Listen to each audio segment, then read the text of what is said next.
오늘도 새벽을 깨워 기도의 자리로 나아오신 모든 성도님들을 주님의 이름으로 환영하고 축복합니다. 이 시간 사도신경을 함께 고백함으로 새벽 기도회를 시작하겠습니다. 함께 고백하겠습니다. 전능하사 천지를 만드신 하나님 아버지를 내가 믿사오며 그 외아들 우리 주 예수 그리스도를 믿사오니 이는 성령으로 잉태하사 동정녀 마리아에게 나시고 본디오 빌라도에게 고난을 받으사 십자가에 못 박혀 죽으시고 장사한 지 사흘 만에 죽은 자 가운데서 다시 살아나시며 하늘에 오르사 전능하신 하나님 우편에 앉아 계시다가 저리로서 산 자와 죽은 자를 심판하러 오시리라. 성령을 믿사오며 거룩한 공회와 성도가 서로 교통하는 것과 죄를 사하여 주시는 것과 몸이 다시 사는 것과 영원히 사는 것을 믿사옵나이다. 아멘. 말씀을 사모하는 마음으로 찬송가 151장 함께 찬양하겠습니다.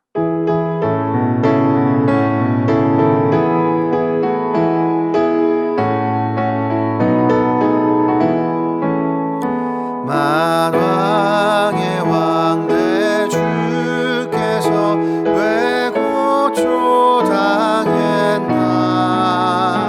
이 벌레 같은 날 위해 그 보혈 흘렸네.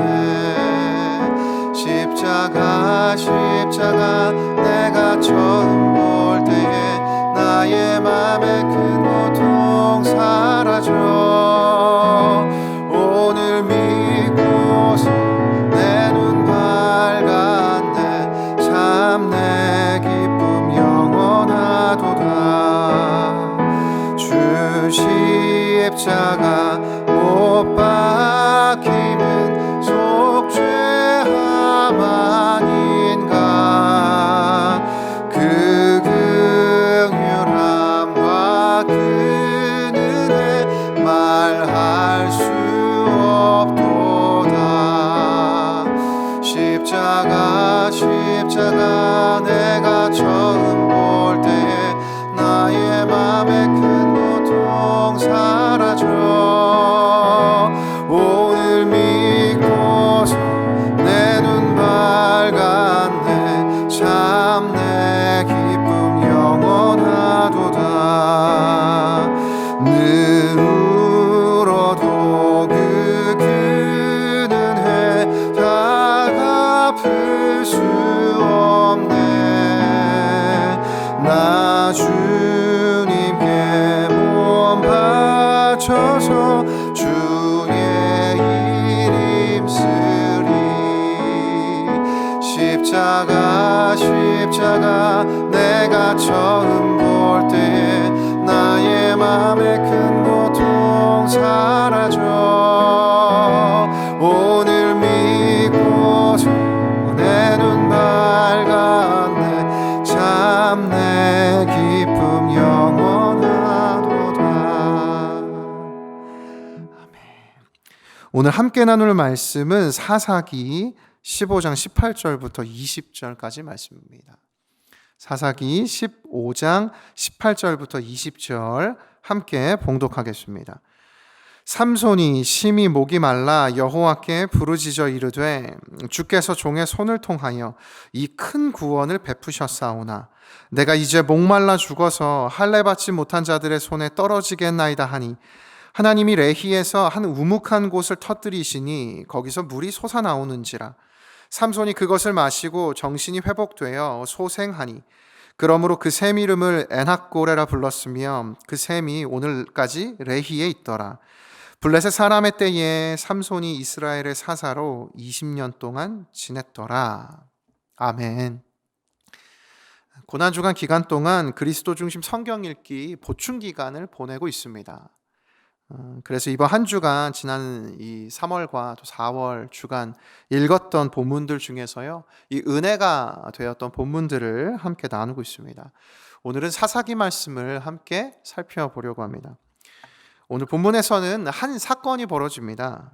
이스라엘의 마지막 사사였던 삼손이 블레셋 사람 1000명을 죽이는 일입니다. 이 엄청난 사건은 삼손의 아내를 그의 장인이 다른 사람에게 결혼을 시키면서부터 시작이 됩니다. 이 사실을 알게 된 삼손은 이 여우를 붙잡아서 그 동네 사람들 그리고 그 블레셋 사람들 식량을 다 태워버립니다. 그러자 블레셋 사람들이 이 사실을 알고 또 화가 나서 그 삼손의 그 아내와 그 장인을 붙잡아서 죽이는 일을 벌여요. 그래서 이 사실을 또다시 알게 된 삼손은 분노하여서요, 블레셋 사람들을 막 죽입니다. 이 장면이 사사기 15장 7절부터 9절인데요. 한번 보겠습니다.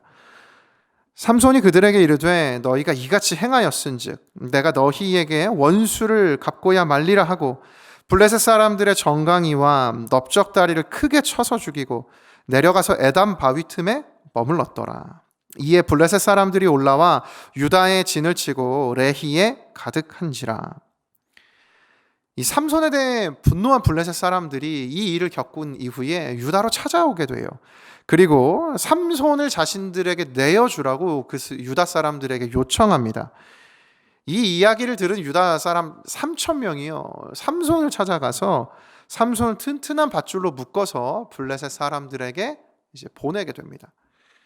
이 유다 사람들은 삼손을 잡아서 블레셋 사람들에게 넘기는데요, 그 순간 하나님의 영이 삼손에게 임해서 삼손이 그 밧줄을 끊어버리고 나귀 턱뼈를 들고 블레셋 사람 1,000명을 죽이는 장면이 이제 오늘 이 본문의 배경입니다. 15절에 보면 그가 잡았던 그 턱뼈를 특별히 성경은 새 턱뼈라고 설명하고 있는데요, 이것은 이제 죽은 지 얼마 안 된 나귀의 턱뼈이기 때문에 이 턱뼈는 단단하지 않다는 의미입니다.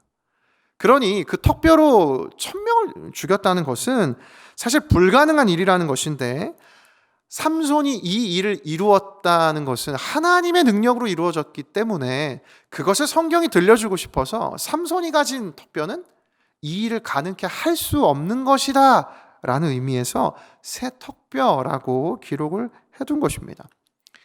그런데 오늘 이 말씀에서요, 주목하고 싶은 구절이 있습니다. 바로 18절 말씀입니다. 18절을 같이 함께 읽겠습니다. 시작. 삼손이 심히 목이 말라 여호와께 부르짖어 이르되 주께서 종의 손을 통하여 이 큰 구원을 베푸셨사오나 내가 이제 목말라 죽어서 할례 받지 못한 자들의 손에 떨어지겠나이다 하니. 이 1,000명의 블레셋 사람을 죽이고 삼손이 갑자기 하나님께 부르짖습니다. 갑자기 목이 말라서 하나님, 제가 이제 죽게 되었다는 것입니다. 그런데 여기 삼손이 부르짖은 이유는요, 그저 단순히 삼손이 목이 말랐기 때문이라고 설명하고 있습니다. 이 부르짖다라는 단어는 성경에서 자주 하나님의 백성들이 하나님께 도움을 구하는 부르짖다라는 단어와 이곳에 쓰인 단어는 지금 다른 단어입니다. 이곳에 쓰인 단어는요, 그저 삼손이 개인의 목적을 위해 부르짖었다라는 의미의 동사예요. 그러니 단순히 삼손은 하나님의 어떠한 것을 구한 것이 아니라 그냥 목이 말라서 물을 구하는 의미인 것뿐입니다. 성경을 읽어보면 삼손은 자신을 통해 하나님이 구원하시는 것을 알았습니다. 그러나 삼손의 삶을 보면 하나님께 감사도 없고요, 찬양도 없습니다. 하나님을 향한 믿음의 고백도 없습니다. 그리고 오늘 본문에선 단지 개인적인 이유를 위해서, 개인적인 목적으로 하나님께 그가 기도를 드리는 것이죠. 여기서 발견할 수 있는 모습이 있죠. 바로 하나님 앞에 자기 중심적으로 살아가는, 자기 마음대로 살아가는 삼손의 자기중심적 삶입니다. 하나님이 하신 모든 능력과 도움을 알고 있음에도 삼손은 자신의 필요만 지금 구하고 있는 것입니다. 근데 오늘 설교를 준비하면서 이 삼손 모습 속에서 발견하는 또 다른 모습이 있는데요, 바로 우리의 모습입니다. 오늘 우리의 모습 속에도 삼손이 있습니다. 매 주일마다 하나님의 영광을 위해 살아가겠다 다짐하면서도 한 주를 또 살아가는 우리의 모습 속을 살펴보면 우리 마음 가운데 삼손의 모습으로 가득 차 있는 모습을 발견하게 됩니다. 그 다짐과 결단이 무너지는 순간들을 마주하게 되죠. 그리고 삶의 어려움과 고난이 찾아오는 결정적인 순간마다 우리가 가장 무겁게 갖는 갈등이 무엇입니까? 하나님과 나와의 사이에서의 이 갈등 아닙니까? 정말 그런 것 같습니다. 목사로 살아가며 말씀을 알아가고 하나님을 더 닮아간다 말씀을 고백을 하지만 시간이 흐를수록 더욱더 나 자신에게 주목되고 하나님이 아닌 내 개인의 필요만 구하고 있는 저의 모습을 발견할 때마다 여지없이 부끄러운 제 자신의 모습들, 삼손의 모습들을 발견하는 저입니다. 성도님들은 어떻습니까? 오늘 우리의 모습 안에 이 삼손의 모습이 있는 것 아닙니까? 이 연약함이 오늘 우리에게 있습니다. 어느 누구도 부인할 수 없는 삼손의 이 이기심과 이 연약함이 우리에게 있습니다. 그런데 오늘 본문이 이런 우리에게 한 가지 전하는 은혜가 있습니다. 19절인데요. 19절 한번 보십시오. 하나님이 레히에서 한 우묵한 곳을 터뜨리시니 거기서 물이 솟아나오는지라. 삼손이 그것을 마시고 정신이 회복되어 소생하니 그러므로 그 샘 이름을 에낙고레라 불렀으며 그 샘이 오늘까지 레히에 있더라. 설교를 준비하면서 저는 이 장면이 너무나 감격으로 저에게 다가왔습니다. 그 어느 것 하나 하나님을 기쁘시게 하는 모습도 없고 자기 자신만 알고 마치 저와 같은 삼손인데 하나님께서 그 삼손의 기도를 들으시고 그를 위해 한 우묵한 곳을 터뜨려 주신 것입니다. 저는 이 말씀이 저에게 얼마나 감격이 되는지 모릅니다. 하나님, 저는 부족하고 저는 보잘것이 없는데 하나님 오늘도 연약한 기도로 나아가는데 하나님 그 기도에도 응답해 주시니 진심으로 감사를 드립니다. 하나님 나의 기도에 응답해 주셔서 한 우묵한 곳을 터뜨려 주셔서 물이 솟아나오게 해주심에 감사를 드립니다.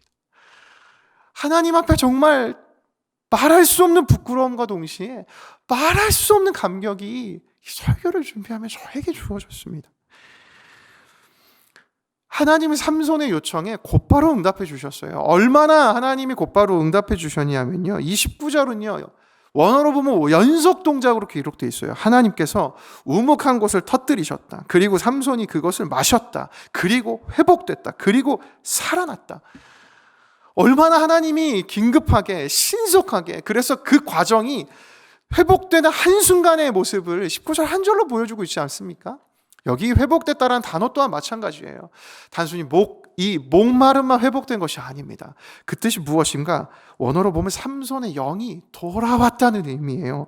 삼손이 살아났다는 것입니다. 그러니까 삼손의 믿음도, 삼손의 신앙도, 삼손의 영혼이 오늘 회복되었다는 것 아닙니까? 하나님 앞에 이기적인 기도로 나아간 삼손이었음에도 불구하고 하나님은 그 기도에 응답해 주십니다. 그렇다면 오늘 이 시간, 이 새벽에 우리의 기도에도 하나님이 응답해 주시는 줄을 믿습니다. 아멘. 오늘 이 본문에서 우리는 이 연약한 한 사람 삼손의 기도에 은혜로 응답해 주시는 하나님을 살펴보았지만요, 성경은 이 세상의 모든 사람에게 생명으로 응답해 주신 한 분을 들려줍니다. 그분이 바로 예수 그리스도이십니다. 이사야 53장 6절입니다. 우리는 다 양 같아서 그릇 행하여 각기 제 길로 갔거늘 여호와께서는 우리 모두의 죄악을 그에게 담당시키셨도다. 이 예수 그리스도의 십자가가 우리에게 은혜가 됩니다. 고난주간을 보내고 있습니다. 이 고난주간 한 주 동안 너무나 이기적인 우리의 모습을 이 말씀 앞에 비추어 발견하기를 원합니다. 그러나 동시에 이러한 이기적이고 연약한 우리를 위해서 하나님께서 무한히 베풀어 주신 영원한 십자가 은혜를 또한 발견하는 이 고난주간이 되기를 원합니다. 그래서 하나님, 나는 연약한 삼손과 같지만 그 한 우묵한 곳을 터뜨리셔서 나에게 이 모든 목마름을 해결해 주신 은혜로 역사해 주시는 그 하나님의 십자가 소망을 경험하는 이번 고난주간 되게 하여 주시옵소서. 그런 고난주간 될 줄로 믿습니다. 이 마음으로 한 주간 살아가시는 우리 모두가 되기를 소원합니다. 저와 성도님들이 되기를 소원합니다. 말씀 맺겠습니다. 하나님 주신 능력으로 블레셋과의 전투에서 승리한 삼손이었지만 하나님 도우심 잊은 채 그저 이기적인 자신의 목마름만 기억한 삼손이었습니다. 하나님 그러나 그런 삼손에게도 응답해 주셨습니다. 이 모든 우리의 연약함을 감싸 안아 주시고 영원한 생명으로 응답해 주신 하나님의 은혜를 깊이 누리고 경험하는 이번 고난주간, 그리고 우리의 모든 인생이 되기를 예수님의 이름으로 축복합니다. 함께 기도하겠습니다. 살아계신 하나님 아버지, 언제나 연약한 모습으로 하나님 앞에 나아가는 저희들의 부끄러운 고백입니다. 삼손의 모습이 우리의 모습이요, 삼손의 모습이 저희들 안에 있는 완악한 죄악의 마음입니다. 이 모든 것을 아심에도 우리를 위해 십자가 그 고난을 받으시고 새 생명 허락해 주신 그 예수 그리스도의 고난을 이번 고난주간 한 주 깊이 묵상하게 하여 주시옵소서. 그리하여 이 십자가 고난을 통하여 영원한 생명이라는 소망을 주신 그 하나님 아버지의 생명의 소망을 경험하고 그 은혜에 감격하는 저희 모두가 되게 하여 주시옵소서. 예수님의 이름으로 기도드립니다. 아멘. 두 가지 기도 제목을 드립니다. 첫 번째, 이기적이고 연약한 우리를 소생케 하시는 하나님의 능력을 경험하게 하여 주옵소서. 두 번째, 고난주간을 통하여 우리의 연약함을 담당하신 예수 그리스도의 사랑을 실제적으로 경험하게 하여 주시옵소서. 이 두 가지 기도 제목과 개인의 기도 제목 가지고 이어서 계속해서 기도하며 나아가겠습니다. 함께 기도하겠습니다. 살아계신 하나님 아버지, 연약함 가운데 살아가는 저희